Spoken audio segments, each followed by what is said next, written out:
Only 2 minutes, so I'll be very, very brief. My name is Sanja Milivojevic, and I'm a resident criminologist here at BDFI.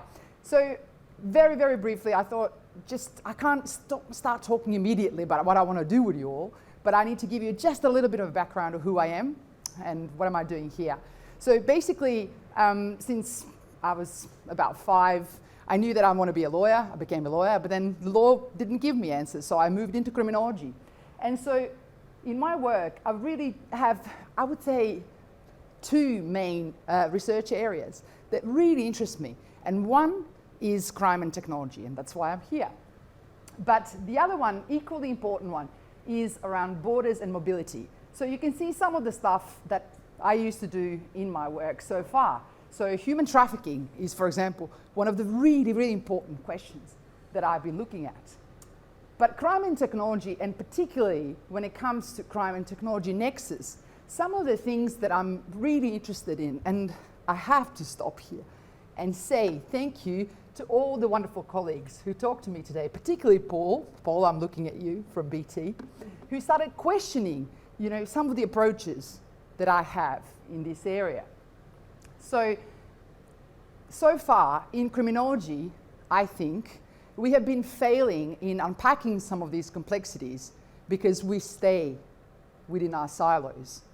So BDFI is a platform where we can start thinking about crime, offending, victimization, and criminal justice responses in a different sort of way.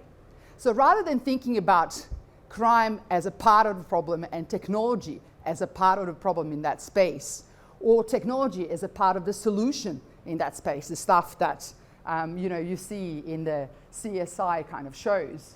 What I want to do at BDFI, I suppose, is this big question about how we can think differently about crime. What do we need to do differently to imagine the world where technology can help us address some of the key issues around crime and offending?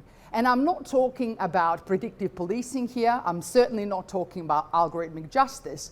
But what I'm talking about here is crime prevention, for example. Start to think about how we can harness the potential of technology. And I'm looking at all these wonderful engineers in the room who can potentially help me.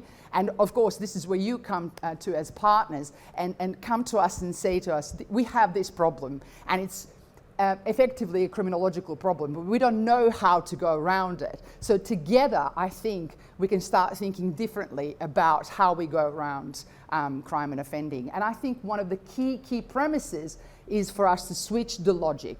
Think about not just in the context of addressing risk, which is what engineers do beautifully, but also put the humans back in the loop. Think about impact of innovation and ultimately crime prevention in the context of smart city, for example. Yes, I'm finishing. Thank you, Sam. So can you think about some of your priorities in that space? And if you can, this is my email. Please feel free to contact me. And I'm really, really happy to have a chat with you about what we can do in the future. Thank you so much.